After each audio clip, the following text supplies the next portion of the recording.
Assalamualaikum warahmatullahi wabarakatuh. Perkenalkan, nama saya Syariska Rifania Maharani dengan NIM 124140013 dari agama Islam R18. Di era sekarang, kita hidup di tengah banjir informasi, tren yang terus berganti, dan tekanan sosial yang makin kompleks. Salah satu hal yang paling nyata terdampak adalah cara kita berpakaian. Lalu, bagaimana Islam memandang semua ini? Pada kesempatan ini, kita akan membahas materi tentang adab berpakaian dalam Islam di era modern, mulai dari tantangan yang dihadapi, bagaimana menerapkannya dalam kehidupan sehari-hari, siapa saja yang berperan membentuknya, hingga hikmah apa yang bisa kita ambil.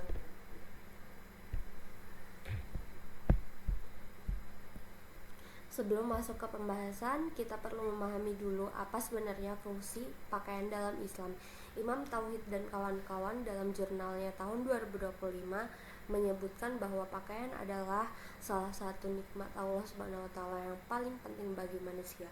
Bukan sekadar pelindung tubuh dari panas dan dingin, tapi juga memiliki konsekuensi sosial dan spiritual yang sangat signifikan. Di era modern, fungsi pakaian sudah jauh bergeser. Atala dan kawan-kawan dalam penelitiannya tahun 2023 mencatat bahwa pakaian kini berfungsi sebagai media ekspresi diri, penanda identitas sosial, bahkan hiburan. Orang berpakaian bukan lagi sekedar untuk menutupi tubuh, tapi untuk menunjukkan siapa dirinya di hadapan orang lain. Disinilah Islam hadir dengan panduan yang jelas. Allah Subhanahu wa taala berfirman dalam Quran surat Al-A'raf ayat 26 bahwa Allah telah menurunkan pakaian untuk menutup aurat sekaligus sebagai perhiasan, dan pakaian takwa adalah yang terbaik. Ini menegaskan bahwa dalam Islam berpakaian bukan soal mengikuti tren, tapi soal nilai, identitas, dan ketakwaan.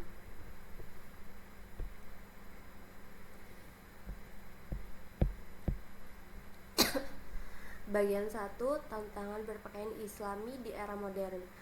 Modernisasi dan pergeseran nilai. Kita mulai dari tantangan pertama, yaitu modernisasi. Modernisasi pada dasarnya adalah proses perubahan dari cara lama ke cara baru yang dianggap lebih maju. Tapi masalahnya, proses ini sering membawa serta nilai-nilai yang bertentangan dengan ajaran Islam, dan cara berpakaian adalah salah satu yang paling terlihat dampaknya. Tauhid dan kawan-kawan mencatat bahwa globalisasi dan revolusi industri mode telah bermunculan berbagai tren yang seringkali berbenturan dengan nilai-nilai kesopanan Islam. Tren ini tidak datang dengan label baik atau buruk. Ia datang dengan kemasan yang menarik, dipromosikan oleh orang-orang yang kita kagumi, dan ditampilkan setiap hari di layar HP kita. Atala dan kawan-kawan menambahkan bahwa bahkan umat Islam di Indonesia yang merupakan negara muslim terbesar di dunia tidak bisa menghindar dari arus modernisasi ini. Ia masuk ke semua lapisan masyarakat dari kota besar hingga daerah terpencil. Yang jadi tantangan bukan modernisasinya, tapi bagaimana kita menyikapinya dengan tetap berpegang pada prinsip Islam. Media sosial sebagai pemicu utama. Tantangan kedua dan mungkin yang paling terasa di kehidupan sehari-hari kita saat ini adalah media sosial. Instagram, TikTok, YouTube, platform-platform yang setiap harinya menampilkan konten fashion yang tidak selalu sejalan dengan nilai Islam. Atala dan kawan-kawan mencatat bahwa remaja yang terus-menerus melihat konten seperti ini lama-kelamaan menganggapnya sebagai sesuatu yang normal dan keren untuk diikuti. Rasa gengsi dan takut dibilang tidak gaul mendorong mereka untuk menyesuaikan diri dengan tren, meskipun tren itu jauh dari batas syariat. Yang lebih menarik lagi, Masnila dan Sasi dalam penelitiannya tentang mode fashion mencatat bahwa media sosial kini juga memediasi makna hijab itu sendiri. Muncul fenomena yang mereka sebut glamorize modesty, di situasi di mana kesopanan hanya dilekatkan pada tampilan luar, tapi kehilangan kedalaman spiritualnya. Hijab dan pakaian Islami dijadikan konten estetik, tapi makna ketaatan di baliknya perlahan menghilang. Tantangan di lingkungan kampus. Tantangan ketiga ini sangat relevan bagi mahasiswa karena berkaitan langsung dengan kehidupan kita sehari-hari di kampus. Harida dan kawan-kawan melakukan penelitian langsung di lingkungan kampus dengan metode wawancara dan observasi. Hasilnya cukup mengejutkan sekaligus jujur. Sebagian besar mahasiswa sebenarnya memahami secara konseptual bagaimana seharusnya berpakaian menurut Islam. Mereka tahu batasan aurat, mereka tahu larangannya, tapi dalam praktiknya masih banyak yang tidak konsisten. Kenapa? Karena kampus adalah ruang yang terbuka dan multikultural. Di sini, kebebasan berekspresi sangat dijunjung. Tekanan untuk diterima secara sosial sangat kuat, dan tidak sedikit mahasiswa yang akhirnya berkompromi antara idealisme syariat dan realitas sosial yang ada di sekelilingnya. Ini bukan berarti salah sepenuhnya berada di lingkungan yang beragam, tapi ini menunjukkan bahwa pemahaman konseptual saja tidak cukup. Harus ada penghayatan yang lebih dalam yang membuat nilai itu tumbuh dari hati, bukan sekedar dihafalkan di kepala. Fenomena modest fashion dan komersialisasi. Satu hal yang menarik untuk dibahas adalah fenomena modest fashion. Tren busana yang menggabungkan nilai kesopanan Islam dengan estetika modern. Di satu sisi, ini adalah perkembangan yang positif. Mas Nila dan Sasi mencatat bahwa modest fashion menjadi sarana ekspresi identitas keislaman yang dinamis, dan tren ini mencerminkan upaya muslimah modern untuk tetap berakar pada nilai syariat di tengah arus globalisasi budaya. Tapi ada sisi lain yang perlu diwaspadai. Ketika fashion Islam masuk ke industri besar, ia rentan dikomersialisasi. Desain mewah dengan harga selangit, pemasaran yang berorientasi konsumtif, bahkan promosi yang justru menonjolkan sensualitas, semuanya berpotensi menggeser semangat kesopanan yang seharusnya menjadi ruh dari pakaian Islam itu sendiri. Mas Nila dan Sasi mengingatkan penting untuk membedakan antara modesty as a spiritual commitment atau kesopanan sebagai komitmen spiritual dengan modesty as a fashion commodity, kesopanan yang sekedar dijadikan produk pasar. Nilai-nilai Al-Quran harus tetap menjadi fondasi utama, bukan tren dan kepentingan bisnis.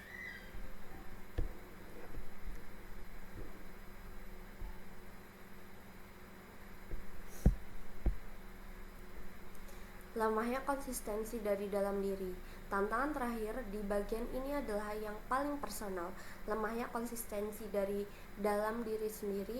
Hairida dan kawan-kawan menemukan bahwa penelitiannya bahwa banyak mahasiswi yang sudah mengenakan jilbab dan pakaian tertutup tapi masih memadukan penampilannya dengan tren fashion yang kurang sesuai standar kesopanan Islam dengan alasan kenyamanan atau ekspresi diri. Lebih dalam lagi, Hidayat yang dikutip dalam penelitiannya yang sama menyebutkan bahwa banyak mahasiswa memahami kewajiban berpakaian syar'i hanya sebatas formalitas atau kebiasaan sosial, tanpa benar-benar menghayati nilai spiritual dan moral yang ada di baliknya. Ketika pemahaman hanya di permukaan, konsistensi tidak akan bertahan lama. Syar'i di satu tempat, tidak di tempat lain. Berjilbab di kampus, berbeda di luar. Ini yang perlu kita renungkan bersama. Apakah pakaian kita hari ini lahir dari kesadaran atau sekadar kebiasaan? Bagian 2, penerapan adab berpakaian dalam kehidupan sehari-hari. Pengertian aurat secara bahasa dan istilah. Sebelum membahas bagaimana menerapkan adab berpakaian, kita perlu memahami dulu konsep dasar yang menjadi pondasinya, yaitu aurat. Tauhid dan kawan-kawan menjelaskan secara mendalam bahwa kata aurat secara bahasa berasal dari kata awira yang secara harfiah bermakna sesuatu yang membuat malu, aib, atau cacat. Dalam kamus Al-Shihah disebutkan bahwa aurat adalah cacat pada tubuh manusia atau sesuatu yang perlu ditutupi, sedangkan Ibnu Manzur dalam Lisan Al-Arab menafsirkan aurat sebagai segala sesuatu yang harus disembunyikan atau ditutupi. Secara terminologi fikih, Al-Syarbini membagi pengertian aurat menjadi dua, yaitu pertama, hal-hal yang harus ditutupi saat melaksanakan sholat. Kedua, sesuatu yang haram untuk dipandang oleh orang yang bukan mahram. Sementara Wahbah al-Zuhaili mendefinisikannya lebih ringkas, sesuatu yang harus ditutup dan haram untuk dilihat. Pemahaman ini penting karena sering kali kita berpakaian tanpa benar-benar memahami apa yang sedang kita jaga. Ketika kita paham bahwa aurat adalah sesuatu yang menyangkut kehormatan dan kesucian diri, maka menutupnya bukan lagi terasa sebagai beban, tapi sebagai bentuk penghargaan terhadap diri sendiri. Ketentuan berpakaian sesuai syariat. Setelah memahami aurat, sekarang kita bahas ketentuannya secara lengkap. Berdasarkan Tauhid dan kawan-kawan dan Hairida dan kawan-kawan, ada 8 prinsip utama dalam berpakaian menurut Islam. Pertama, menutup aurat sesuai batasannya. Untuk laki-laki, batas aurat adalah dari pusar hingga lutut. Untuk perempuan, seluruh tubuh kecuali wajah dan telapak tangan. Ini adalah pendapat mayoritas ulama berdasarkan Al-Quran dan hadis. Kedua, tidak ketat hingga membentuk lekuk tubuh. Pakaian yang menutup secara fisik tapi masih memperlihatkan tubuh secara visual sama saja dengan tidak menutup. Ketiga, tidak transparan atau menerawang. Pakaian yang tipis hingga kulit terlihat jelas tidak memenuhi syarat sebagai penutup aurat. Keempat, tidak menyerupai lawan jenis atau tasyabuh. Islam melarang laki-laki menyerupai perempuan dalam berpakaian dan sebaliknya. Kelima, tidak berlebihan atau tabaruj, yaitu berpenampilan secara berlebihan yang menarik perhatian secara negatif. Keenam, tidak bergambar makhluk bernyawa atau bersimbol yang bertentangan dengan Islam. Ketujuh, tidak menyerupai pakaian orang kafir yang menjadi ciri khas mereka. Kedelapan, tidak berbentuk pakaian syuhrah atau pakaian yang sengaja dipakai untuk menjadi pusat perhatian, baik karena terlalu mewah maupun terlalu lusuh sebagai bentuk pencitraan. Dalil utama, Quran Surat An-Nur ayat 31. Salah satu ayat yang paling sering dijadikan rujukan dalam pembahasan adab berpakaian perempuan muslimah adalah surah An-Nur ayat 31. Masmila dan Nasasi dalam kajian tafsir tematiknya menjelaskan bahwa ayat ini mengandung 4 frasa kunci yang masing-masing memiliki kedalaman makna tersendiri. Frasa pertama, yaghdudna min absarina, perintah untuk menundukkan pandangan. Ini menunjukkan bahwa berpakaian sopan harus diiringi dengan perilaku sopan. Kesopanan bukan hanya soal fisik, tapi juga soal bagaimana kita memandang dan dipandang. Frasa kedua, wayahfazna furujahunna, menjaga kemaluan. Menurut tafsir Al-Misbah karya Quraisy Shihab, perlindungan ini tidak hanya bersifat fisik, tapi juga spiritual. Frasa ketiga, wala yubdina zinatahunna illa ma zahara minha, tidak menampakkan perhiasan kecuali yang biasa tampak. Para mufasir seperti Ibnu Katsir dan Al-Qurtubi sepakat bahwa yang boleh tampak adalah wajah dan telapak tangan. Frasa keempat, wal yadribna bihumurihinna ala juyubina, menutupkan kerudung hingga ke dada. Quraisy Shihab menjelaskan bahwa ayat ini mengoreksi kebiasaan perempuan jahiliyah yang menutup kepala tapi membiarkan bagian dada terbuka. Larangan pakaian transparan dan ketat. Rasulullah SAW dalam sebuah hadis yang diriwayatkan oleh Muslim menyebutkan 2 golongan penghuni neraka yang belum pernah beliau lihat. Salah satunya adalah wanita-wanita yang berpakaian tapi sama saja dengan bertelanjang, karena pakaiannya terlalu tipis, terlalu ketat, atau menonjolkan bentuk tubuh. Tauhid dan kawan-kawan menjelaskan bahwa hadis ini menegaskan satu hal yang sering disalahpahami, menutup aurat secara teknis saja tidak cukup. Pakaian yang secara fisik menutupi seluruh tubuh tapi masih membentuk dan memperlihatkan lekuk tubuh secara jelas tidak memenuhi standar Islam. Ini penting karena banyak yang merasa sudah berjilbab tapi masih mengenakan pakaian ketat di bawahnya. Tidak berlebihan dan tidak menyerupai lawan jenis. Islam sangat menekankan keseimbangan dalam segala hal. termasuk dalam berpakaian. Rasulullah SAW bersabda, makanlah, minumlah, berpakaianlah, dan bersedekahlah tanpa berlebih-lebihan dan sombong. Hadis riwayat Bukhari, Ahmad, Ibnu Majah. Dalam Tawilah, Abu Dawud At-Tayalisi menambahkan bahwa Allah senang melihat bakas nikmatnya pada hamba-hambanya. Artinya berpakaian baik dan rapi adalah bentuk syukur atas nikmat yang Allah berikan selama tidak melewati batas. Dalam hal ini, Tauhid dan kawan-kawan juga menjelaskan larangan mengenakan pakaian syuhrah, yaitu pakaian yang dipakai dengan tujuan menjadi pusat perhatian. Ini berlaku dua arah, baik pakaian yang terlalu mewah untuk pamer kekayaan maupun pakaian untuk yang sengaja lusuh untuk menunjukkan kesederhanaan. Keduanya sama-sama tidak dibenarkan jika motivasinya adalah riya.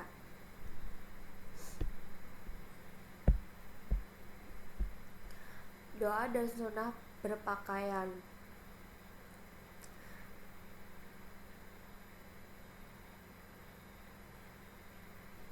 Doa dan sunnah berpakaian. Pada slide ini sudah tertera doa setiap kali memakai pakaian, dan artinya, ya Allah, sesungguhnya aku memohon kepadamu kebaikan baju ini dan kebaikan apapun untuknya, dan aku berlindung dari keburukan baju ini serta keburukan apapun untuknya. Doa ini mengandung pesan yang sangat dalam bahwa pakaian yang kita kenakan hari ini adalah rezeki dari Allah, bukan semata hasil usaha kita sendiri. Dengan membaca doa ini setiap kali berpakaian menjadi momen ibadah, bukan sekadar rutinitas. Selain doa, ada sunnah praktis yang diajarkan Rasulullah SAW dalam kitab Tawilah, memulai dari sisi kanan saat memakai pakaian dan memulai dari sisi kiri saat melepasnya, juga memperbagus penampilan ketika bertemu sesama muslim, karena Allah tidak menyukai perangai yang kasar dan buruk. Hadis riwayat Abu Dawud.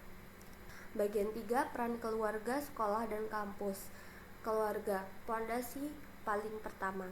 Kita masuk ke bagian ketiga, siapa saja yang berperan membentuk adab berpakaian seseorang.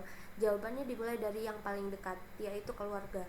Mas Mila dan Sasi menegaskan bahwa kesadaran berbusana Islami tidak lahir secara instan. Ia terbentuk melalui proses internalisasi nilai yang panjang, dan proses itu paling awal dimulai di rumah. Sebelum anak mengenal sekolah, sebelum ia punya akun media sosial, ia sudah lebih dulu melihat bagaimana ayah dan ibunya berpakaian setiap hari. Inilah yang disebut pendidikan tanpa kata-kata. Orang tua yang konsisten berpakaian baik di rumah maupun di luar memberikan contoh yang jauh lebih kuat dari ribuan nasihat. Anak belajar bukan dari apa yang diperintahkan, tapi dari apa yang mereka lihat dan rasakan dalam kesehariannya. Strategi keluarga yang efektif. Lalu, bagaimana caranya agar pendidikan berpakaian di keluarga bisa berjalan efektif? Ada beberapa pendekatan yang bisa diterapkan. Pertama, jelaskan alasan dibalik setiap aturan berpakaian sejak anak masih kecil dengan bahasa yang sesuai usianya. Anak yang mengerti kenapa akan jauh lebih mudah menjalani apanya. Kedua, ganti larangan dengan diskusi. Alih-alih langsung melarang, ajak anak berdialog tentang pilihan pakaiannya. Tanya pendapatnya, dengarkan alasannya, lalu arahkan dengan lemah lembut. Ketiga, berikan apresiasi yang tulus ketika anak berpakaian rapi dan sopan. Pujian yang sederhana tapi tulus bisa menjadi motivasi yang bertahan lama. Keempat, perhatikan pilihan pakaian yang dibeli atau pakaian anak, tapi tanpa bersikap otoriter yang justru memicu pemberontakan. Dan kelima, yang paling penting, jadilah teladan nyata setiap hari, karena pada akhirnya anak-anak jauh lebih percaya pada apa yang mereka lihat dibanding apa yang mereka dengar. Peran sekolah. Setelah keluarga, peran berikutnya ada pada lembaga pendidikan formal. Mas Nila dan Sasi menyebutkan bahwa lembaga pendidikan memiliki tanggung jawab besar dalam membentuk kesadaran berpakaian Islami, dan ini tidak boleh hanya berhenti pada tataran teks hukum. Pendidikan tentang adab berpakaian harus disampaikan secara kontekstual, sehingga siswa tidak hanya mengerti aturannya, tapi juga memahami maknanya. Di sekolah ada 3 hal yang paling berpengaruh. Pertama, guru sebagai teladan langsung. Guru yang tampil rapi, sopan, dan islami setiap hari memberikan pendidikan karakter yang jauh lebih efektif dari materi di buku teks. Kedua, kurikulum pendidikan agama Islam yang membahas adab berpakaian secara mendalam dan tidak sekadar hafalan. Ketiga, seragam sekolah yang mendorong kesopanan dan memberikan pembiasaan langsung bagi siswa. Ketiga hal ini bukan hal yang terpisah. Semuanya harus berjalan bersamaan agar membentuk lingkungan sekolah yang benar-benar mendukung pembentukan karakter Islami. Peran kampus. Di level kampus, tantangan makin kompleks karena mahasiswa sudah lebih mandiri dalam mengambil keputusan. Tidak ada lagi seragam, tidak ada lagi pengawasan orang tua yang langsung, pilihan ada sepenuhnya di tangan mahasiswa itu sendiri. Disinilah Hairida dan kawan-kawan memberikan rekomendasi yang sangat praktis berdasarkan hasil penelitiannya. Pertama, kampus perlu memiliki strategi edukatif yang kontekstual dan persuasif. Bukan sekadar aturan tertulis yang terasa memaksa, pendekatan yang dialogis dan menghargai kebebasan berpikir mahasiswa akan jauh lebih efektif.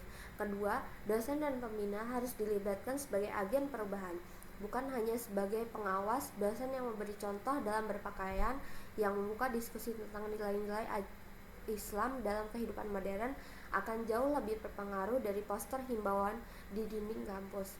Ketiga, organisasi kemahasiswaan Islam LDK, KA, MMI, atau kelompok kajian memainkan peran komunitas yang sangat penting. Disinilah mahasiswa bisa saling menguatkan, saling mengingatkan, dan menjaga konsistensi bersama. Sinergi 3 pilar. Keluarga, sekolah, dan kampus bukan 3 entitas yang berjalan sendiri-sendiri.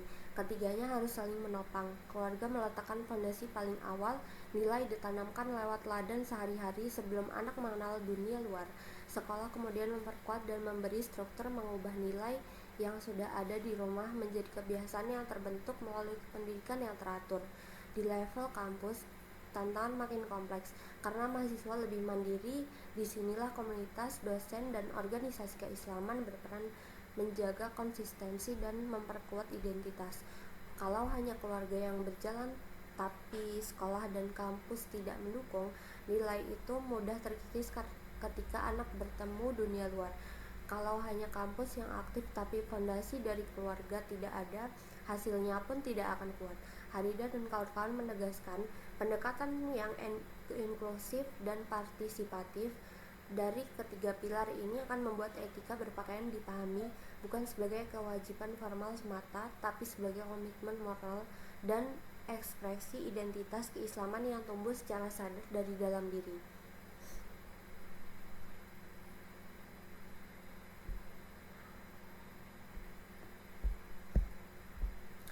Bagian 4, hikmah memahami adab berpakaian dalam Islam. Hikmah spiritual. Kita masuk di bagian terakhir yang tidak kalah penting. Apa hikmah yang bisa kita ambil dari memahami adab berpakaian dalam Islam? Hikmah pertama adalah spiritual. Tauhid dan kawan-kawan menjelaskan bahwa pakaian dalam Islam berfungsi sebagai alat untuk menunjukkan identitas keislaman, sekaligus membedakan manusia dari makhluk lain. Setiap kali kita memakai pakaian dengan niat karena Allah, itu sudah bernilai ibadah. Hairida dan kawan-kawan menambahkan bahwa berpakaian syar'i dalam manifestasi dari rasa malu haya yang tinggi, dan rasa malu dalam Islam bukan kelemahan, melainkan tanda keimanan. Rasulullah SAW bersabda, malu adalah sebagian dari iman. Ketika godaan untuk berpakaian tidak sesuai syariat datang, itulah saat dimana pakaian kita menjadi ujian sekaligus pengingat. Kita adalah hamba Allah, dan setiap pilihan yang kita buat mencerminkan seberapa dalam kita menghayati identitas itu. Hikmah sosial, menjaga kehormatan dan martabat. Hikmah kedua adalah sosial. Menutup aurat bukan hanya tentang diri sendiri, ia berdampak pada lingkungan sekitar kita. Tauhid dan kawan-kawan menyebutkan beberapa hikmah sosial dari berbusana muslimah secara syar'i, menghindari fitnah yang bisa merendahkan harga diri dan martabat, mencegah timbulnya hal-hal yang tidak diinginkan akibat aurat yang tidak tertutup sempurna, membedakan manusia dari perilaku hewani dan mengangkat harkat dan martabat sebagai makhluk yang paling terhormat di muka bumi. Allah Subhanahu wa taala sendiri menyebutkan dalam Quran surat Al-Ahzab ayat 59 bahwa wanita muslimah diperintahkan menutup auratnya agar mudah dikenal identitasnya dan tidak diganggu. Ini adalah bentuk perlindungan dari Allah, bukan pembatasan.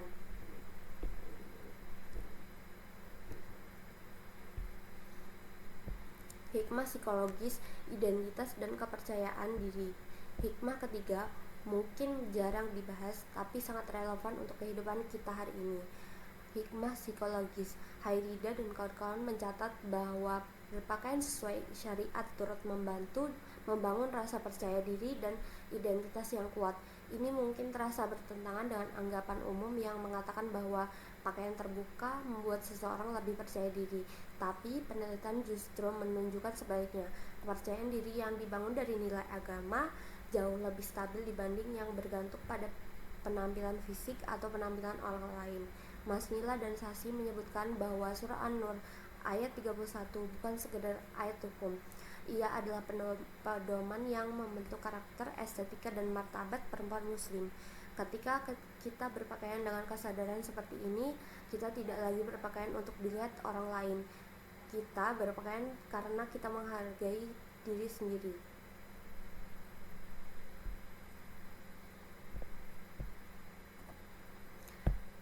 Hikmah sebagai dakwah kultural. Hikmah keempat adalah dakwah ini mungkin yang paling sering kita lupakan. Mas Nila dan Sasi menjelaskan bahwa modus fashion yang sesuai syariat bisa berfungsi sebagai sarana dakwah kultural, memperkenalkan nilai-nilai Islam ke ruang publik secara positif dan tanpa kekerasan. Muslim yang berpakaian rapi, percaya diri, berprestasi, dan aktif di masyarakat adalah representasi nyata bahwa Islam tidak membatasi perempuan. Islam justru memulihkan mereka. Ini yang disebut dakwah bil hal. Dakwah melalui tindakan nyata. Tanpa perlu ceramah panjang, penampilan yang islami sudah menjadi pernyataan yang kuat tentang siapa kita dan apa yang kita yakini. Tapi Mas Nila dan Sasi juga mengingatkan nilai-nilai Al-Quran harus tetap menjadi fondasi utama. Ketika modest fashion hanya menjadi tren pasar tanpa dilandasi spiritualitas, ia kehilangan maknanya. Kita perlu memastikan bahwa pakaian kita bukan sekedar dakwah visual, tapi benar-benar lahir dari keyakinan yang dalam. Sebagai penutup dan refleksi, kita sudah mulai perjalanan yang cukup panjang hari ini, dari memahami tantangan mempelajari ketentuan syariat, melihat peran berbagai pihak, hingga merenungkan hikmah di balik semuanya. Hairida dan kawan-kawan menutup penelitiannya dengan sebuah pernyataan yang layak kita jadikan refleksi bersama. Etika berpakaian dalam Islam seharusnya tidak dilihat sebagai kewajiban formal semata, tetapi juga sebagai refleksi spiritual dan moral dalam kehidupan muslim di era modern. Tantangan pasti ada, tren akan terus berganti, tekanan sosial tidak akan pernah benar-benar hilang. Tapi ketika kita memahami mengapa kita berpakaian seperti ini, bukan sekadar karena diperintahkan, tapi karena kita menghayati maknanya, maka tidak ada tekanan dari luar yang cukup kuat untuk mengubahnya. Berpakaian Islami bukan tentang terlihat kuno atau kehilangan kebebasan. Ini tentang memilih untuk menghargai diri sendiri, taat kepada Allah, dan menjadi representasi Islam yang baik di kampus, di tempat kerja, di media sosial, dimanapun kita berada. Semoga apa yang telah kita pelajari hari ini bisa menjadi bekal yang bermanfaat, tidak hanya untuk petugas presentasi, tapi untuk kehidupan sehari-hari. Wassalamualaikum warahmatullahi wabarakatuh. Demikian video presentasi dari saya. Terima kasih.